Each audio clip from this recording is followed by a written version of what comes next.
Hello student, in last lecture we discussed what is interaction of genes. So interactions of genes in which we studied epistasis. There is two types of epistasis. First is the dominant epistasis and second is the recessive epistasis. Here we are going to discuss about inbreeding. Inbreeding. So what is inbreeding?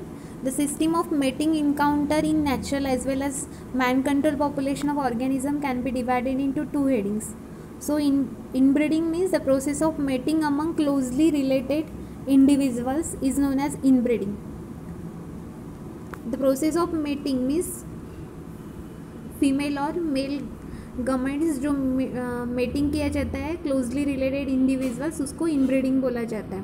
There can be different degrees of inbreeding. The self fertilization in plants as in peas and beans is an example of inbreeding. जैसे self fertilization plants का करें हम piece and beans का तो हो गया inbreeding. In 1903 Johnson recognized the uniformly that characterized self-fertilizing plants grown in the same environment. तो जो 1903 में जॉनसन्स है उन्होंने रिकॉग्नाइज किया uniformly characterise self fertilising plants, जो फर्टिलाइजिंग प्लांट्स है grown in same environment. He called such fertilising population as pure lines. तो उसको बोला गया उन्होंने pure lines plants which bred true without appreciable genetic variation. तो उनमें उनको कोई वेरिएशंस नहीं दिखाई दिए. Which breed true without appreciable genetic variation means वहाँ पे क्या हुआ, यूनिफॉर्मली मीन्स सेम जैसे थे वैसे ही उनके जो ऑफस्प्रिंग है वो दिखाई दिए. The cross fertilization in plants and animals afford different degrees of inbreeding based on mixture. For example, marriages between brother and sister, between the first cousins and second cousins are example showing different degrees of inbreeding. तो inbreeding में बताया गया example है marriages between brothers and sisters, between the first cousins and second cousins are example showing different degrees of inbreeding. तो genetic effects of inbreeding. तो genetic effects कैसा होता है inbreeding का? The continuous inbreeding result genetically in homozygosity. जैसे continuous inbreeding किया तो उनका क्रॉस किया इनब्रीडिंग का तो जेनेटिकली जो आएगा वो होमोजाइगोसिटी आएगा. It produces homozygous stocks of dominant और रेसेसिव जीन्स एंड इलिमिनेट. तो वहाँ पे होमोजाइगस स्टॉक्स ऑफ डोमिनेंट और रेसेसिव जीन्स प्रोड्यूस होंगे. For example if we start with a population containing 100 heterozygous individuals, तो हमने जब जैसे स्टार्ट किया 100 heterozygous individuals, the expected number of homozygous genotypes is increase by 50%. जैसे होमोजाइगस 50% आएगा due to selfing और इनब्रीडिंग इन ईच जनरेशन. दस inbreeding is each generation the heterozygosity is reduce by 50%. तो वहाँ पे हेट्रोजाइगोसिटी है रिड्यूस हो जाएंगे 50% and after 10 generation we can expect the total elimination of heterozygosity. वहाँ पे हेट्रोजाइगोसिटी नहीं आएगा, जैसे होमोजाइगोस आएगा और जो हेट्रोजाइगोसिटी है वो इलिमिनेशन हो जाएगा क्योंकि हम जेनेटिकली होमोजाइगस जो क्रॉसिंग के लिए ले रहे हैं उनका होमोजाइगस ब्रीड है. But because a heterozygous individual possesses several heterozygous allelic pairs, therefore we can conclude that inbreeding will operate on all gene loci to produce totally pure or homozygous offspring.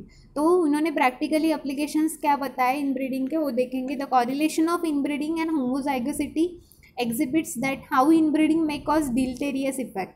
तो यहाँ पे बताया कि inbreeding and homozygosity कैसे inbreeding में cause करती है deleterious effect. As we already know that in a heterozygous individual the harmful recessive alleles remain masked by their normal dominant alleles. तो हमने पहले लेक्चर में देखा है कि हेट्रोजाइगस इंडिविजुअल जो रहते हैं harmful recessive alleles remain mask करते हैं, यानी डोमिनेंट कैरेक्टर जो है वो दिखाई देते हैं और जो रेसेसिव कैरेक्टर है वो हिडन हो जाते हैं. If a heterozygous individual undergoes inbreeding for various generation, जैसे हेट्रोजाइगस इंडिविजुअल है वो अंडरगोज गया इनब्रीडिंग फॉर वेरियस जनरेशन के लिए, तो there will be equal chance of homozygosity for dominant as well as recessive alleles. तो वहाँ पे होमोजाइगोसिटी डोमिनेंट के लिए भी और रेसेसिव के लिए भी दिखाई देंगे. In homozygous condition recessive alleles will be able to express their deleterious phenotypic effects on the individual. जैसे होमोजाइगस कंडीशन है तो रेसेसिव एलील जो है वो भी एक्सप्रेस करते हैं their deleterious phenotypic effects on the individual.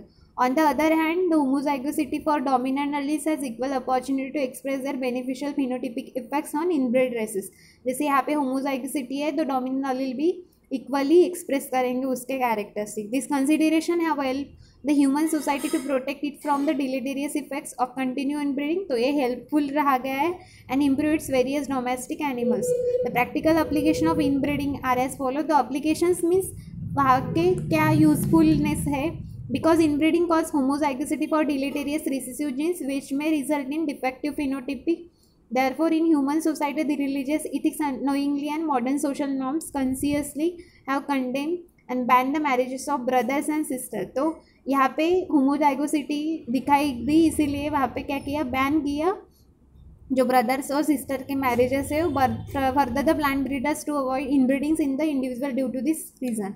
Next point बताया गया है कि inbreeding tends to decrease variation within the group. जैसे हम इनब्रीडिंग कर रहे हैं मीन्स सेल्फिंग, जैसे होमोजाइगस ऑर्गेनिज्म है उनका क्रॉस कर रहे हैं तो वहाँ पे वेरिएशन नहीं दिखेगा. Maintains homozygosity and stabilizes the type. Therefore, breeders have developed a desirable genotype in a group by controlling the matings of the animals within a herd or flock. Next है inbreeding combined with selection over a period of time has resulted in many valuable breeds of domestic animals. तो यहाँ पे example दिया है merino sheep known for producing fine wool. जो merino sheep है wool produce करती है develop in Spain as a result of inbreeding and selection conducted for about 170 years. Rambouillet sheep जो अदर शीप है were developed in France from Merino breed. The modern race of horse are the descent of three. Arabian stallion imported into England between 1686 and 1730 are mated with several local mares of the slow and heavy horse type. तो ये example दिए गए हैं. और third point जो बताया है कि इनमें जैसे बिकॉज इनब्रीडिंग प्रोड्यूस होमोजाइगोसिटी, जैसे इनब्रीडिंग किया है तो होमोजाइगोसिटी प्रोड्यूस करता है. It increases the chances of expression of deleterious recessive genes because of homozygosity. So when a heterozygous individual undergo inbreeding, जैसे हेट्रोजाइगस इंडिविजुअल इनब्रीडिंग करता है for several generation there are रफली equal chance of homozygosity. Means dominant character भी appear होंगे और recessive character भी दिखाई देंगे. Since the recessive genes can express themselves only in homozygous state. तो रेसेसिव जीन्स होमोजाइगस स्टेट में दिखाई देगा. The homozygosity increases the expression of harmful recessive alleles. तो होमोजाइगोसिटी में हार्मफुल रेसेसिव एलील्स एक्सप्रेस करेंगे to produce defective phenotype. This is called as inbreeding depression. In next lecture we will discuss what is outbreeding.